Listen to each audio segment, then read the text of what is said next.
Good morning, Van Fam. Welcome to another week on the road. We are out at a place called Sandy Cape at the moment, and you have a look at our spot. I feel like this is kind of what you dream of when you travel Australia. These sorts of sites that you're like, that's what I want to do. This is why I want to travel Australia. I'll take you for a walk and I'll quickly show you what we have on our doorstep. Just up and over the hill is the beach. Look up. Unfortunately though, as you might be able to hear right now, it's starting to get a little bit windy, and the forecast moving forward is it's going to get really windy. So unfortunately we aren't going to be staying here for very long. We're just going to finish out our weekend here. Today's Saturday, so we've got today. We're going to have to move on tomorrow because we need to get set up somewhere to escape the wind. So we're going to do a little bit of exploring around here. We did not have a lot of plans for this section of Western Australia. We kind of made all of our plans and did all of our thinking up until the Ningaloo region. We knew that there was Kalbarri as well, but everything that we're about to do is a bit of a surprise. Oh, hello, darling. Which is why I'm busy booking somewhere for us to go next. You're also not dressed and ready to go yet. As always. All right, Mel, can you just get dressed for me? Oh, that was easy.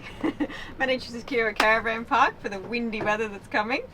But we're going to go check out some points of interest that we've read about, which are some caves. So we just need a torch and we're ready to go.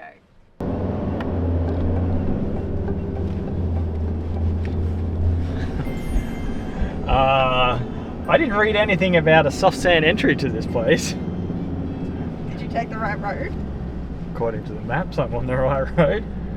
We haven't lowered our tyre pressures, guys, so hopefully we can get through this without getting stuck. But yeah, look, we've got the max tracks and we can always drop pressures if we don't get stuck. I just don't really feel like doing that, to be perfectly honest. Well, I didn't feel like doing it, but I'm left with no choice. We aren't getting any further forward. We might have to pull the tracks off. Have to see how bogged down we are. We're definitely going to have to air down. I want to say some really naughty words right now. Why? Why do we get stuck? I hate being stuck. It's just part of the adventure, honey. Well, we're blocking the road. A bit stuck. We've just realised that we've left the shovel back at camp. Oh, look, I never let myself bog down to the axles in these situations. As soon as I felt that we weren't getting traction, I've stopped. So we're not buried too deep. We're just going to drop the tyre pressures and we should hopefully be able to roll straight out of this. Hopefully that's all we need to do.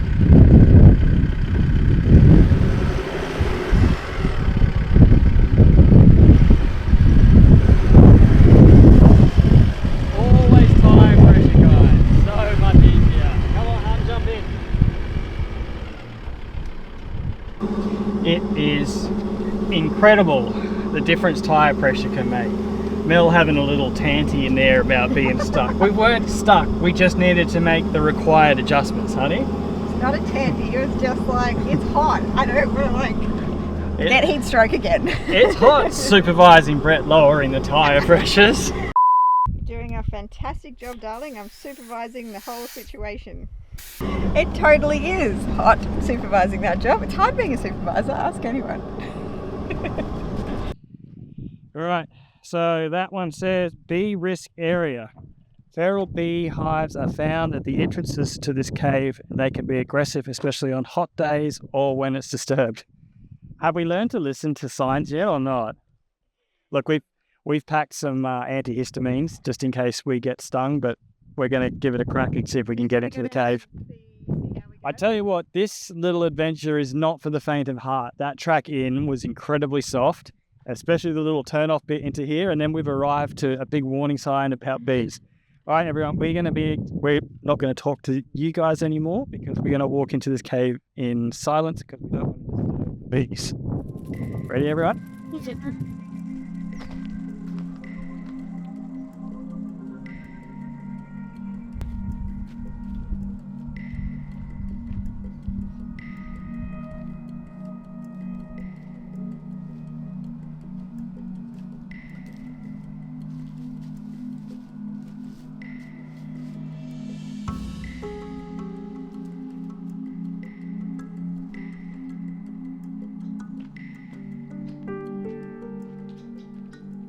Okay, we have made it past the guardians of the cave. The thousands and thousands and thousands of bees. This has got to be up there with the scariest and dumbest thing we've ever done. And you can see behind me, we now have a cave to go and explore.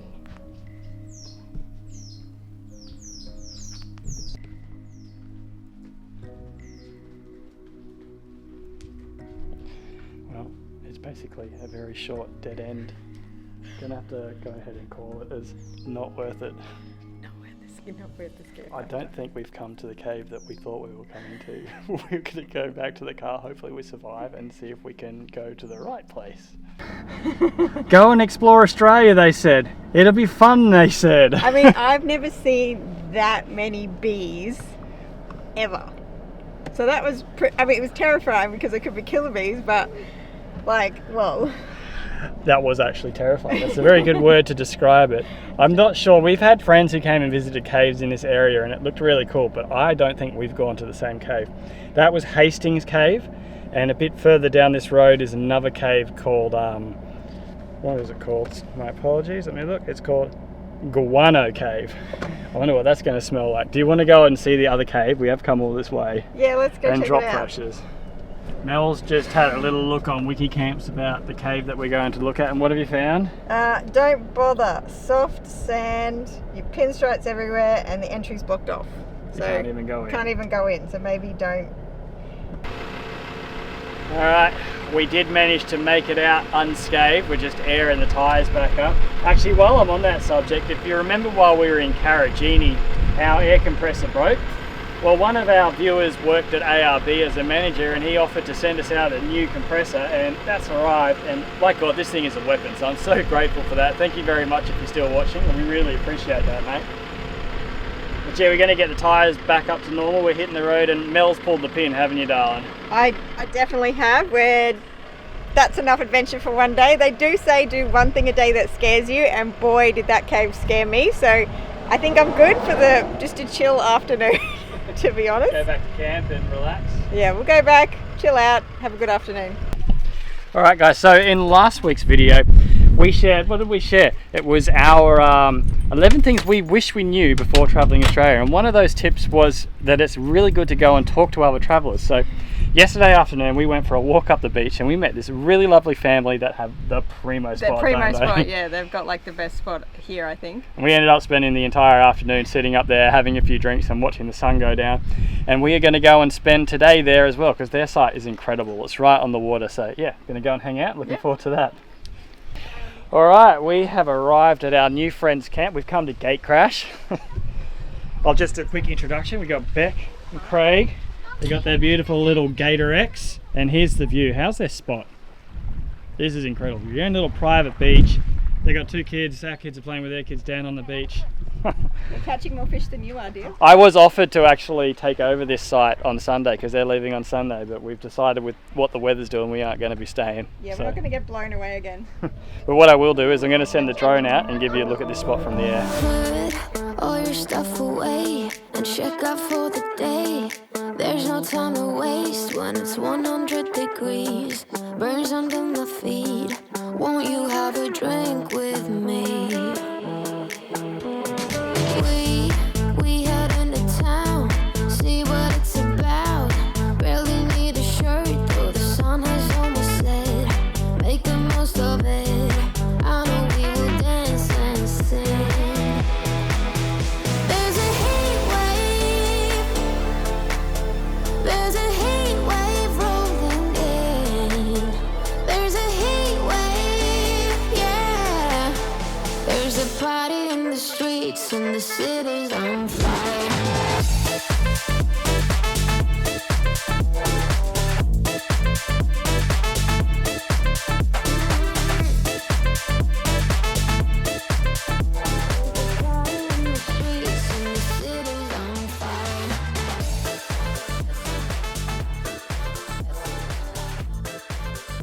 Hey kids, what are we up to? We look like we're having a lot of fun. Yeah, we're catching pufferfish. We're We're catching little fishies. Look, we even have a little catfish called Gary in there. catfish is called Gary. What are the rest of their names? They're all called Reggie, Junior, 1, 2, 3, 4, 5, and continuing. Reggie 1, 2, 3. That's very creative. No one gets their own name. It's just Reggie 1, Reggie 2. Okay, and why don't we give them different names? Okay, Sarah, Strawberry, Juice. I'll leave the kids down there living their best life. But I tell you what, that looks really crayy out there. So I'm going to throw on the suit and see if I can't find a cray out in the water.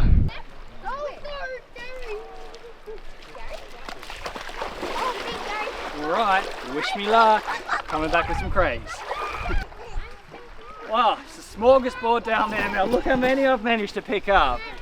It's incredible. We're going to be eating so well tonight. How good is that? 4 massive lots. No, I'm kidding.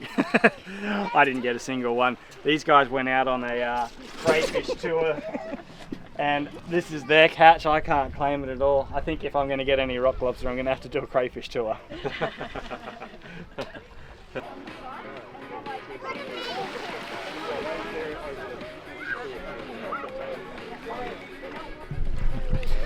Alright guys, the kids are out there just living their absolute best lives. We've migrated the chairs down to the beach for the rest of the evening. We're going to hang out with the neighbours, watch this sunset. I think we're going to put the camera away and just enjoy this rest of the night, and we'll see you tomorrow. Well, good morning Van Fam. Why am I always in bed? As usual, Mum's in bed in her bloody pyjamas still. I always pull the camera out too soon because it's only like 9:30. Yeah, come on, give it to 10. It's the weekend. Unfortunately, we've got to leave paradise behind. The weather's going to close in, and yeah, that's it. We've got to get out of here. So, got to get camp packed down, and we'll show you our new location.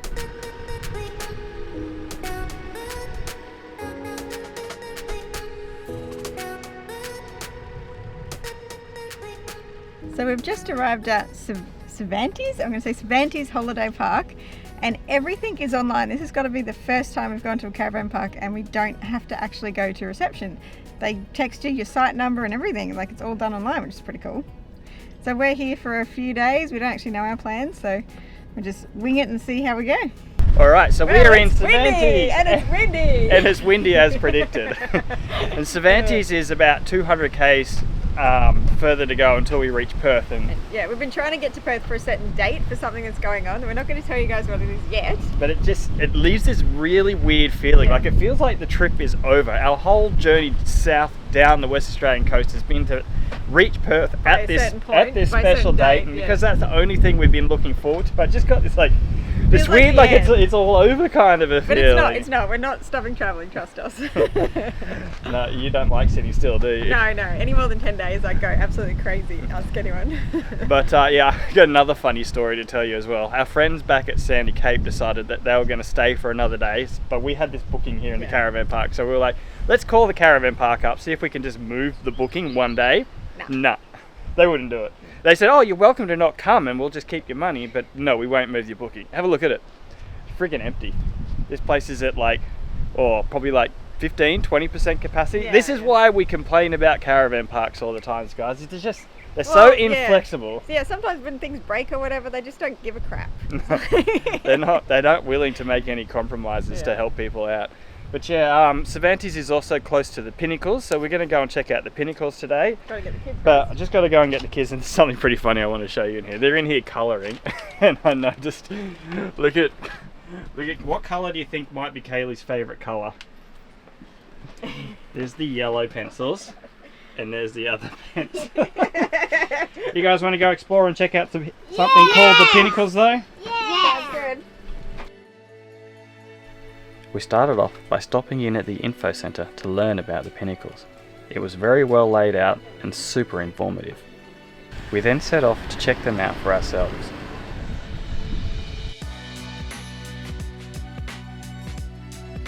The Pinnacles are believed to have been formed 500,000 years ago during the Ice Age. It's believed that they have been repeatedly exposed and buried again over the millennia by the shifting sands, and we're very lucky to be able to see them today, as they've only been re-exposed for a few hundred years. The story of the Pinnacles will likely continue long after humans are gone, as the wind and rain reshape the Pinnacles and the movement of sand buries and re-exposes them over time.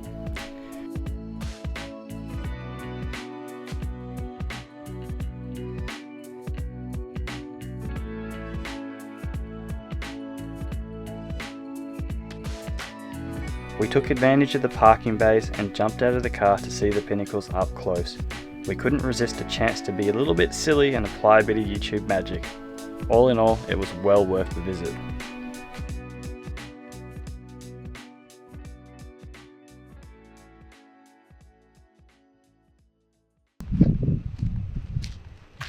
So there is not very much to do here in Cervantes. There's the Pinnacles, which we just went and did, and then you've got the Lobster Shack. And it's just crazy. This thing like completely dominates the landscape here in Cervantes. And if you've been watching our videos, I have tried to catch myself a lobster with no success. So we're going to come here, and Mel has kindly offered to purchase a lobster for me.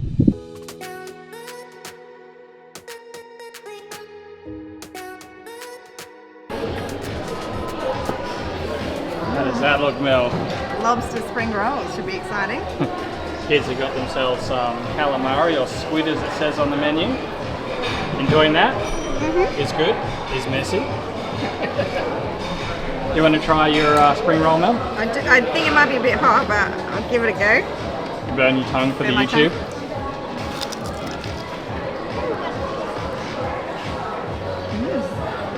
Yeah. It's good. It's good. Mm-hmm. And I got lobster mornay. I'll tell you what, I'm absolutely frothing to give this a try. Ready? First bit of lobster.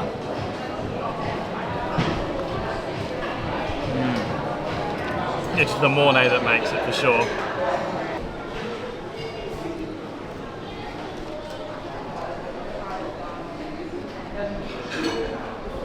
Do we like it? Not really. Alrighty, very, very full. But I would have to say that I think lobster is a little bit overrated. I think if it wasn't for that Mornay sauce, I wouldn't have liked it very much at all. We've tried it. Yeah, we've tried it. The hype is done. We don't have to do it again. Alright, we're going to wrap up this week's vlog here, guys. Thanks so much for watching. Don't forget to like, subscribe and comment, and we'll see you on the next adventure. Bye. Put all your stuff away and check out for the day. There's no time to waste when it's 100 degrees. Burns under